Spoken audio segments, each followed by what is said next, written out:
So I've been in Kansas for 5 years. I'll be starting my 6th year at KU this fall. It's certainly been the most interesting last 6 months or so at KU, given everything that's going on. My research is primarily looking at the role of communities, and particularly rural communities, on the health and well-being of LGBTQIA, et cetera, youth.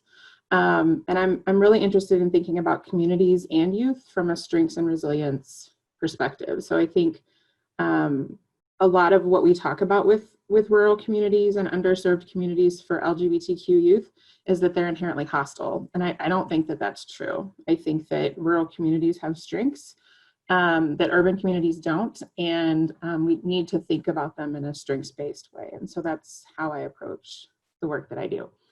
I also teach around diversity and social justice, sort of broadly. It's social work, so we talk a lot about racial justice, gender and sexuality, ableism, all of those things. And so although I'm focusing specifically on LGBTQ identities today, just know that I'm aware of how those intersections come up, and that these identities don't exist in a vacuum, that they really are sort of inclusive of the whole person. So I'm going to go ahead and share my screen so that you can see. Okay. I will not be able to see the chat if it comes up. So if something is relatively urgent, Brandon, if you could just interrupt me verbally, that would be fantastic. So yeah, today we're going to talk about understanding LGBTQIA+ identities. And when Brandon first talked with me about this, you know, I could share a bunch of slides that are like, here's the definitions, but I think it's so much more complex than like, what does the Q mean? What does the I mean? And we're going to get to that, I promise. But I want to start with setting the stage a little bit before we get to that point. So this is what I plan to talk with you about. I've already introduced myself to you.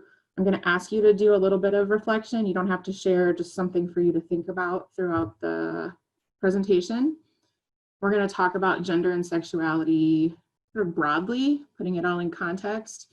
Then we'll talk about the acronym and some definitions, and then we will have plenty of time for Q&A and discussion.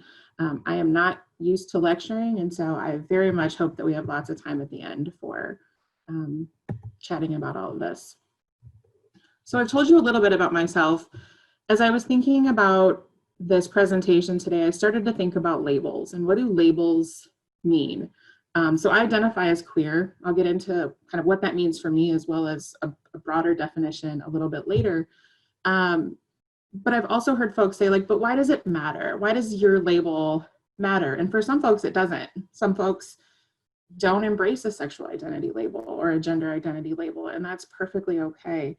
But I think that labels can have power, right? My label is mom feels really powerful. It feels important to me that I own that label. I very much identify as a social worker. And so like that's part of who I am. And so we get to decide what these labels are. These are just a handful of labels that I feel like are meaningful for me. But I'm sure that we all have them, right? Only one of these is really specific to my sexuality. It's a piece of who I am. For me, it's an important piece of who I am. And so just kind of wanted to share this with you as a way to think about labels, a way to think about these identities that we hold and why they are important. So thinking about that, I'm going to read these to you, and I want you to just sit with it for a second. You don't have to share. You can put something in the chat if you like, but just have this kind of sit in your mind as we're going through this today. So what labels do you identify with? Which ones feel important to you? I shared a few of mine. Are there any labels that you've been given or that people think about you that you resist? What is your earliest memory of gender? Right? How did you know what it meant to be a boy or a girl? Right? We are just born knowing what it means to be a boy or a girl. And I'm using the binary in an intentional way right now. We're taught that in some way, right? So how did you know what that meant? And related, what messages did you hear about sexuality? Not just LGBTQ sexuality, but sex and sexuality in general. Where do those messages come from, right? These are important things for us to reflect on as we're thinking about our own identities and the identities of the young people that we're working with. So I'm going to give a few broad definitions before we get into thinking about gender and sexuality in a bigger context. So when I say gender identity, I'm talking about how we identify ourselves as man, woman, neither, some other gender, and there's a limitless number of options for there. So this is not about what my body looks like. This is not about how I was identified when I was born. This is about my concept of self. So I identify as a woman. My gender identity is that of a woman, okay? Gender expression is how I express my gender. So I tend to wear more feminine clothes, what society deems as feminine clothes. I, at least during quarantine, have gotten really into makeup because it's something I can do that's fun. But it's not just clothes, right? It's behavior, it's how I present myself in the world. It's how I'm expressing my gender. For me, the way I express my gender is consistent with how people perceive my gender. So I identify as a woman, my gender expression tends to be what people perceive as feminine, which they relate to women. It doesn't have to be that way, obviously. And I say that just to know that gender identity and gender expression are different, okay? Sex assigned at birth is the label that we were provided at birth based on usually external genitalia. So this is, you know, there's an ultrasound or a baby is born and the doctor, the midwife says it's a boy or it's a girl, right? That's the sex assigned at birth. In terms of, so those are gender and sex. In terms of sexual identity or sexual orientation, this is who we're attracted to. It can be emotional attraction, romantic attraction, physical or sexual attraction. There's lots of different kinds of attraction, and that tends to fall under our sexual identity or sexual orientation. So breaking that down a little bit, physical attraction is, again, this physical or sexual attraction, which I think is the main thing we tend to think about when we're talking about sexual identity. But there's also this emotional attraction, and not just like, who do I want to be friends with, but who do I feel like emotional intimacy with? Who do I feel like I can be romantic with? And for some people, physical and emotional attraction are for the same gender, and sometimes it's for different genders, or it varies. So I just want to put that out there because I think all of this is like the framework that what we're working with when we get down into these individual identities. Okay, I love the gender elephant. The gender elephant is a really cool tool that's evolved over time. So it started out as the genderbread person.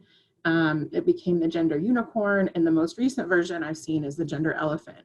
And I share that with you because I think it gets at how our understanding of gender and sexuality evolves, and so the way we talk about it has to evolve as well. You know, when this model first came out with the genderbread, it had all these same categories of gender identity, gender expression, et cetera, but they were listed on one long continuum. So you were masculine or feminine or somewhere in between. So still set up in a very binary way. Whereas with this is a really great tool for our own understanding, but also that you could use with students or others to explain the complexity of gender and sexuality. So I'm going to go through each of the 5, and I would just, again, go back to those reflection questions, and I would encourage you to think about where do you fall on this? Have you ever had the opportunity to think about it, right? And again, you don't have to share these things, it's just something for you to think through. So in terms of gender identity, there's these 3 scales isn't the right word, 3 lines. one representing female, woman, or girl, one representing male, man, or boy, and the third one representing some other gender outside of that binary. And you can see that people can fall on each of these lines, right? So my gender identity may be pretty close to the end of woman, but I might feel like there's a piece of me that's also non-binary. So maybe I'm somewhere in the middle of other gender as well. Maybe I'm all the way to the left of male. The point being, it's not just like one or the other, but that we can fall different places on these lines. It's basically the same throughout. So with gender expression, it's not masculine or feminine. It's how masculine, how feminine, how other, maybe how androgynous or how non-binary, things like that. In terms of sex assigned at birth, this is often a binary because doctors and folks that are delivering babies will identify them as male or female, but there are kiddos who are born intersex, and I'll explain more about what that means in a minute. But generally having external or internal reproductive organs that are not consistent with one sex or the other. So for example, somebody's born with a vulva, but they also have like internal testes, something like that. So that's sex assigned at birth. And then with physical and emotional attraction, again, like how attracted to men am I? How attracted to women? How attracted to other genders? Where do trans people fall in that for me? Non-binary, etc. And the same with emotional attraction. I want to actually pause there for a second and just see if folks have reflections or questions about this, because I know I'm throwing a lot of kind of complex stuff out at you. If you do, just feel free to go off mute and jump in with a question. Amanda said in the chat that they really enjoy the gender elephant, that that they like how it breaks it down for each category. I like this a lot too. Thank you, Amanda. I use this with my students whenever I'm teaching diversity related courses, and I taught a gender and sexuality class in the spring, and I had students who were returning, these are grad students, they were returning after 10 or 20 years out of school that are like, I've literally never thought about my gender in this way. And they identified as their gender matched the sex assigned at birth, but they still were able to think about it in like a more complex way. And so I like this tool for that reason too. Other reflections or questions?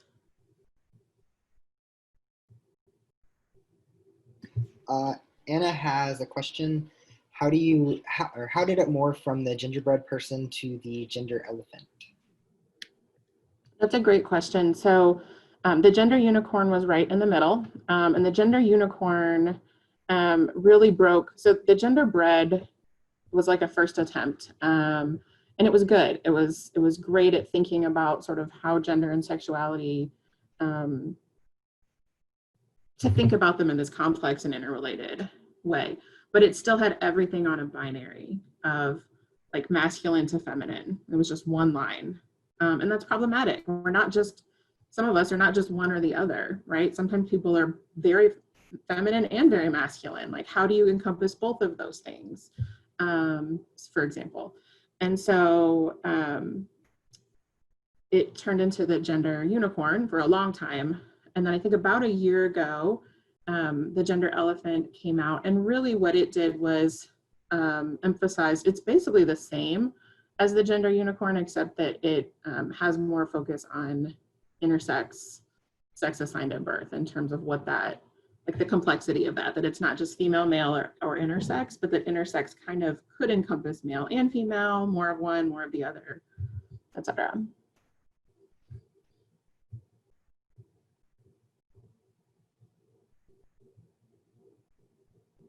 Was there more in the chat? I thought I saw. Mandy states how they like that it is adds more complexity, and it helps explain the characteristics of many people. Yeah. Yeah, when I first started like learning and teaching about gender and sexuality, one of the things we said was that, you know, gender identity and sexual orientation are separate, and they are, right? Like my gender, if somebody's trans, that doesn't necessarily mean that they're also gay, right? You can be trans and heterosexual. You can be cisgender or not trans and queer. Like they are separate, and yet they're also interrelated. I think we didn't talk about that a lot a decade ago.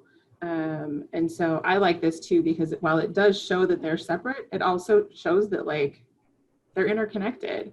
You know, my gender doesn't define my sexual orientation, but it's certainly it's part of it. It's part of who I'm attracted to. It's also based on my own gender, right? So other questions or comments? I'm glad it's being helpful to you all. This is also available online for free. You can just Google gender elephant and you can download PDFs of it. So it's something that's freely available if you want to use it. Okay, I'm going to move on, but thank you all for that. That's really helpful. So moving into sort of these definitions and the acronym, and acronym is so hard. Again, 10 years ago when I was pretty new into this, it was often GLBT, and then it switched to LGBT.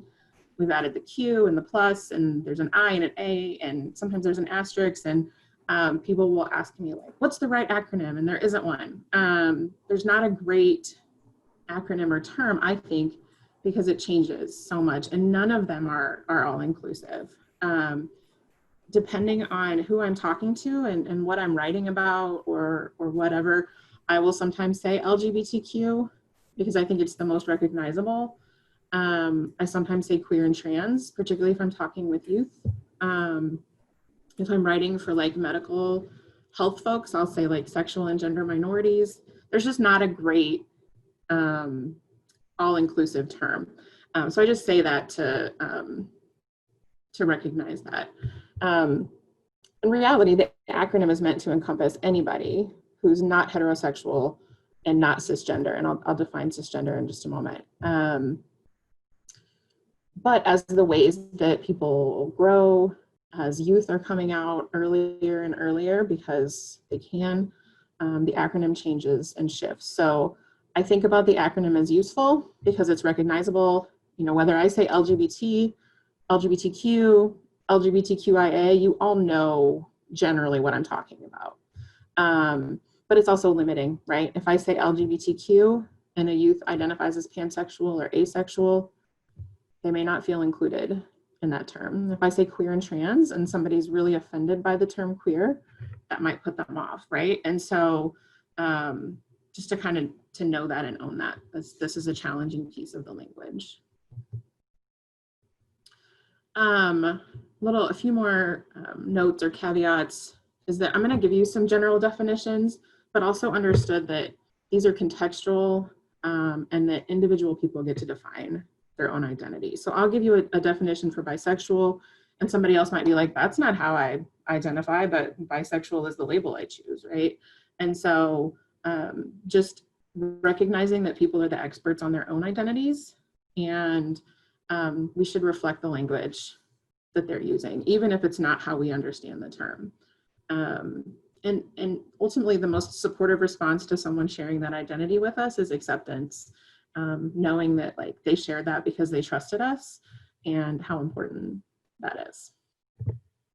So here's the list that I generally try to avoid, but I think it's helpful. I wanted to get these on one slide, so this is a very short definitions, and I'm going to go through them relatively quickly. I have gender terms on the next slide because I want to be able to kind of just put it all out there for you and then have us talk about it in more detail in whatever way would be helpful to you. So the beginning of the acronym people tend to be pretty familiar with. Lesbian and gay are generally used when somebody has attraction to the same gender as they identify. So I identify as a woman. If I'm attracted to other women solely or specifically, I might identify as lesbian. Bisexual is a term that is sometimes contested in terms of the definition. I've heard it defined as attraction to men and women, but more recently I've heard folks who identify as bisexual as attraction to more than one gender. And that might sound very, very close to the same, but it really does push that binary that I know many bisexual people who are not just interested in men and women, but interested in non-binary people and agender people and lots of different types of gender identity and expression. So just to note that people might identify bisexual differently, but it's generally attraction to more than one gender. Queer is an interesting term. Historically, it was used as a slur against lesbian, gay, bisexual people, and it certainly still can be. It's also a term that's been reclaimed by a lot of people in the LGBTQ community. And it's used in a couple of different ways. I told you sometimes I use the phrase queer and trans. In this sense, it's used kind of as an umbrella term for any non-heterosexual people.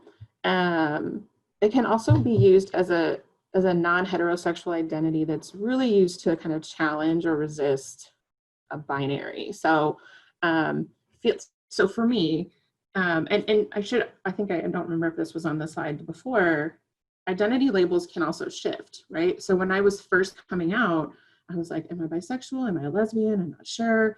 And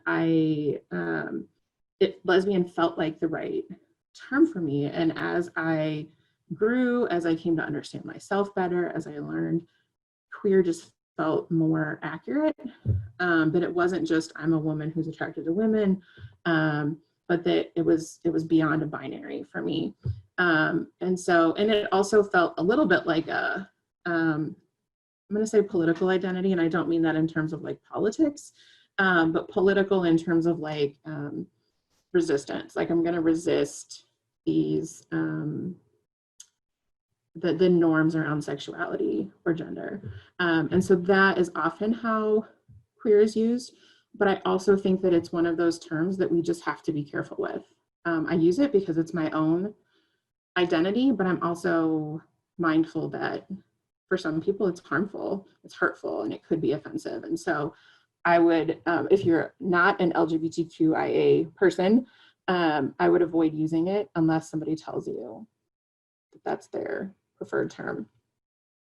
All right, pansexual is attraction regardless of gender, or attraction to all genders, all expressions.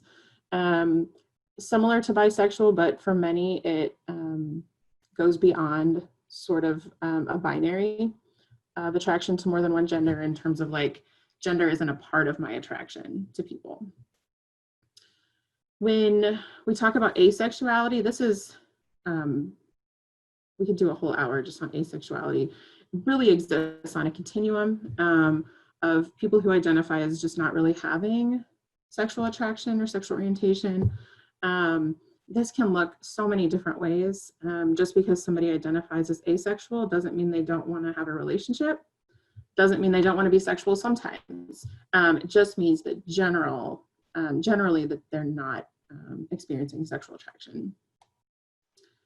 Same gender loving is a phrase that is sometimes used by Black non-heterosexual people as a way of kind of resisting or getting away from these traditional terms that are often perceived as white. And we think about the history of the LGBTQ rights movement, and although Black, trans, and other trans people of color have been at the forefront, the way that it's often talked about in the history of it has been very much kind of whitewashed. And so sometimes folks of color who identify as non-heterosexual will embrace these other phrases. So again, I would let people self-define, and if that's how they identify, that's what I would use.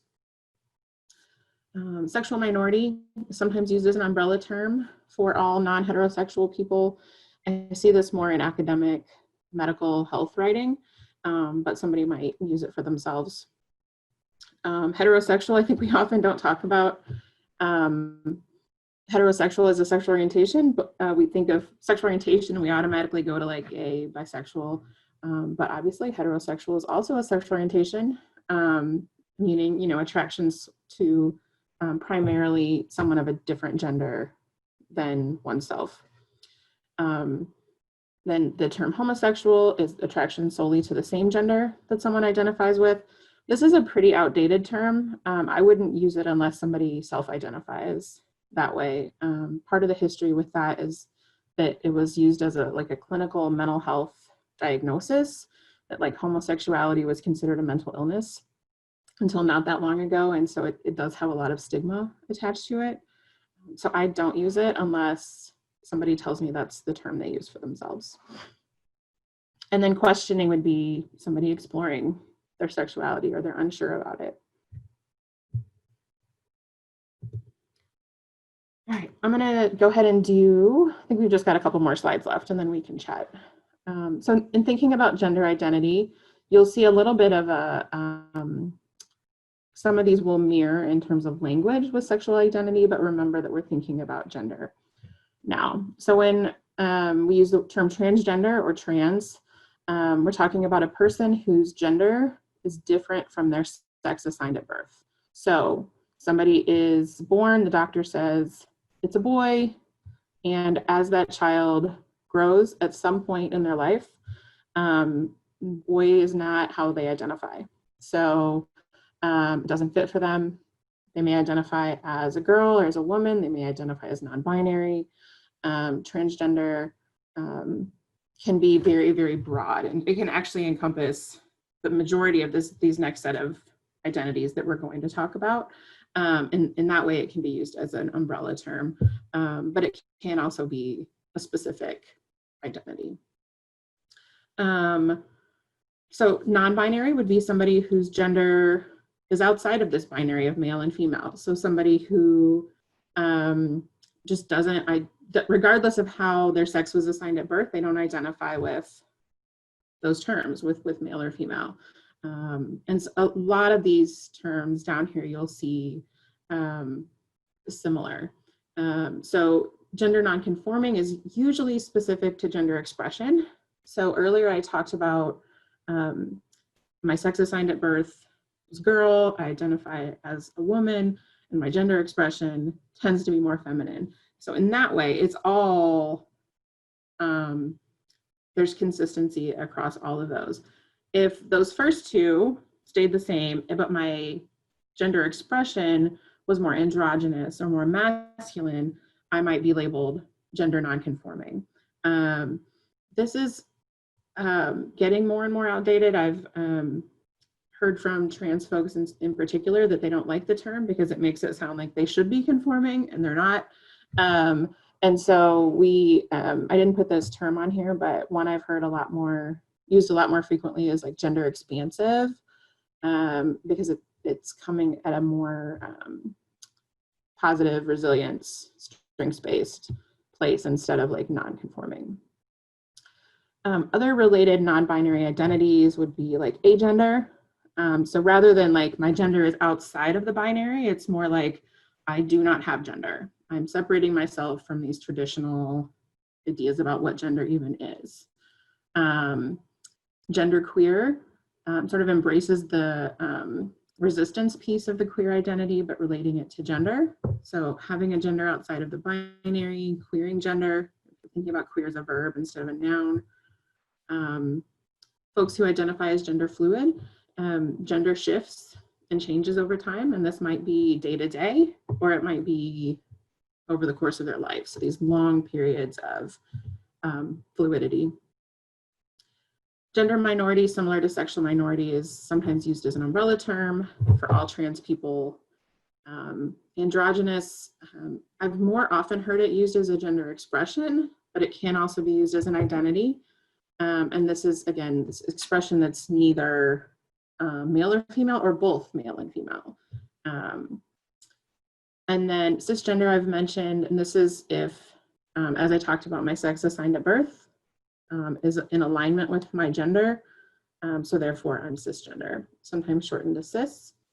And this is important because this term it's relatively recent. I couldn't give you a number of years, but it came out because people were saying like trans or normal, trans or regular, and it's really stigmatizing, right? Like the trans is the other, and so we needed a term that encompassed people who are not trans without having to say trans and not trans. So that's where cisgender came from.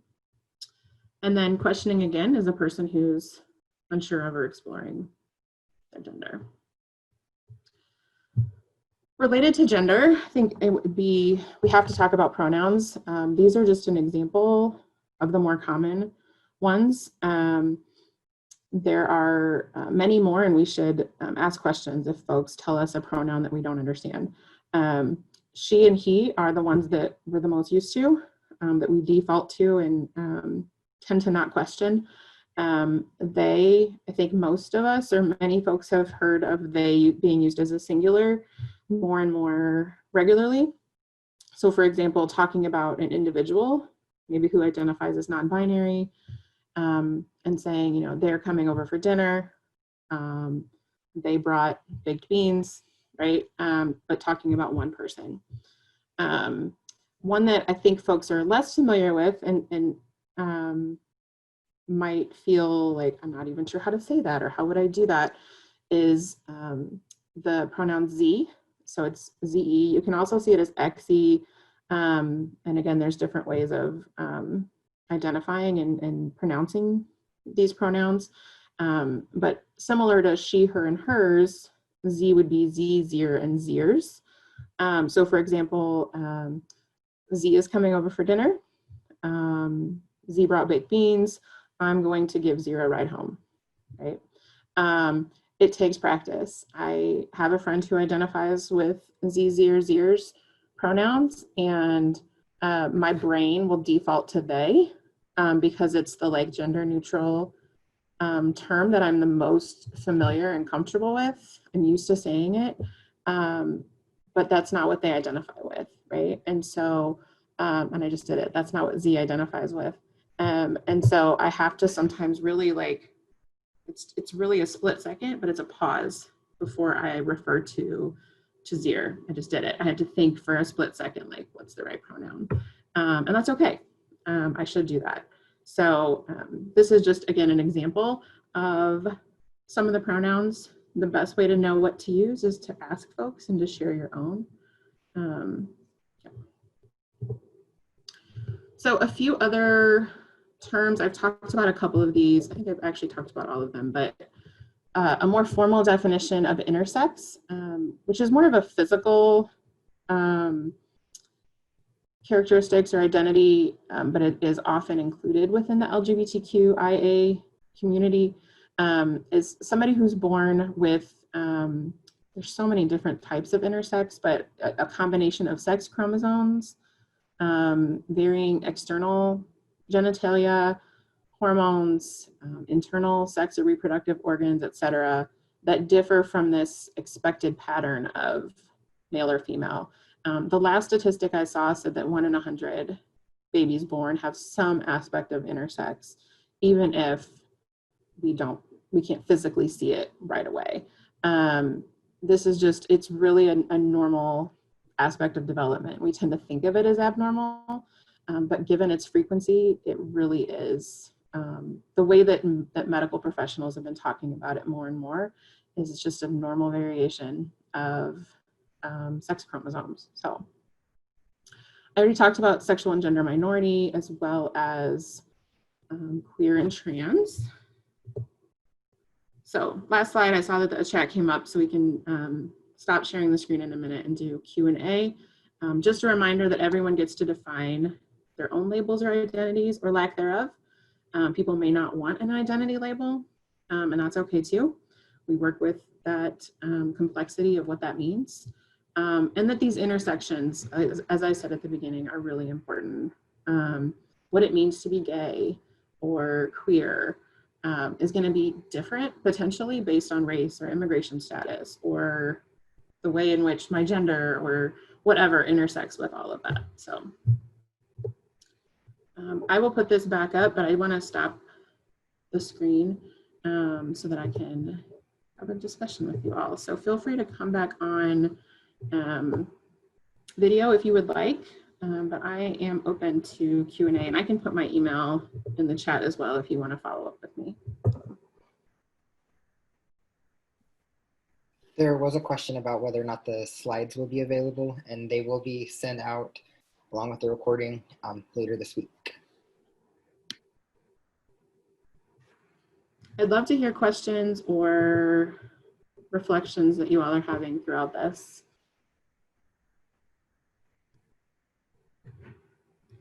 It would be, the question is, how is the ZIR self pronounced? It's Z yourself. If you think Z, zir, zirs, and then you'd insert it into the longer word, so no problem.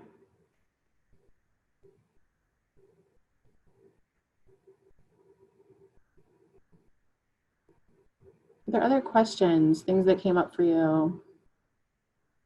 Oh, Andy says, I have a transgender kiddo and this just helps me out. Thank you.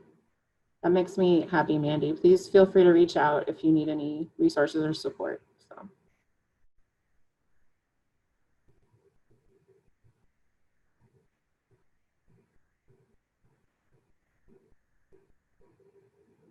I will say that, you know, my research is predominantly with middle and high school young people that are queer and trans identified. A lot of them lately more trans than the sexual orientation queerness. And they teach me so much, and they, you know, I wasn't out as a young person, as a teenager. And so, you know, I don't know what it's like to be a queer kid. I just don't, right? And I certainly don't know what it's like to be trans because I'm not. I don't know what that experience is like. And so they teach me so many things. Let me get caught up with the chat. Being afraid of doing or saying something wrong. Feel as if I come to them with grace. Hopefully they will respond with grace and give me some slack. I'm glad that it's been helpful, Mandy, and I completely agree. I think part of doing this work is owning what we do and what we don't know, apologizing and doing better when we mess up, right? Like, I've messed up pronouns with people that I love, and saying sorry, not harping on it, and doing better the next time, right? So yeah, but if there is anything specific you need, please let me know. We have another question. What are some specific ways we can support teens and tweens? That's a really great question, and I'm gonna address it as like both potentially as parents as well as teachers or school staff. I think not being afraid to have these conversations, and whether we know how kids identify or not, right? So putting up a flag like what Brandon has, right? Being open to having these conversations, because, you know, they shouldn't have to guess, right? Is my school counselor gonna be accepting? I need to talk to somebody. Whereas like if there's things in your office, or you've talked about things in class, you share your own pronouns, like those are signs to young people that you might be somebody that they can trust. And then I think once they've started to share this is really just accepting them exactly where they are, not pushing them to come out. Coming out is not safe sometimes, like literally physically, it could be not safe sometimes. And so trusting them to be the experts on their own lives and know if it's safe for them to come out at home, safe for them to come out at school. And if not, how do we, you know, how can you then support them? And just asking them that. You know, I have a group of youth that I work with on my research, and they're way more than an advisory board. I need to think of a better name for them, but they give me feedback on research. They've helped with the research. I pay them for their time, that sort of thing. And we had a meeting maybe a month into COVID, and so it was of course all online, and I was asking them how they were doing and what they might need and whatnot. And they started talking about feeling depressed and that some of these like self-harming behaviors were coming out, and a couple of them were feeling suicidal. And, you know, the social worker in me is like, oh, I gotta like, my brain went to like, I gotta do something. And of course I needed to take it seriously and I needed to listen. But I went to sort of like fix it mode. And before I could do anything, they said, what we need from adults right now is to not freak out, because just because I feel this way doesn't mean I'm going to do anything. And it was a really helpful reminder for me, as the person who was freaking out a little bit, to like ask them what they might need. And so we did, and we're able to provide them with support, and they weren't in a place where they were at risk, and that sort of thing. So I think just asking teens what you can do to be supportive, changing policies or working to change policies, educating those around you so that they get, they understand the different pronouns, that they don't have to change their entire value system. That might be ideal, but, you know, having one support, there's new research out that shows that having one supportive adult, in a young person's life who identifies as LGBTQ, reduces their risk of suicide substantially. I don't remember the exact number. But I think we can all get on board that we don't want kids to hurt themselves, right? And so educating other teachers, other counselors, librarians, et cetera, that like, you could be that person, literally just by being supportive and listening and not judging them, could save their life. And so I could go on and on because I love to work with teens, but I think those are some general good places to start. And I agree, librarians are amazing. When I did my dissertation 5-6 years ago in Illinois, I traveled all throughout rural Illinois advertising my study, and I got nervous every library or whatever that I went into to ask them to advertise my like gay study, and every librarian was like, oh yeah, information board's right over there, like help yourself. And so they were awesome. What else would be helpful today?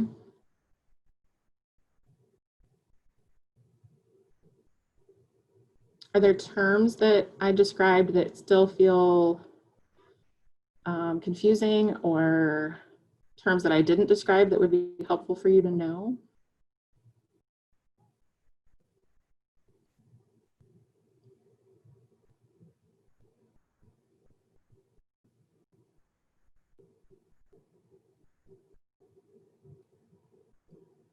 Okay. Oh.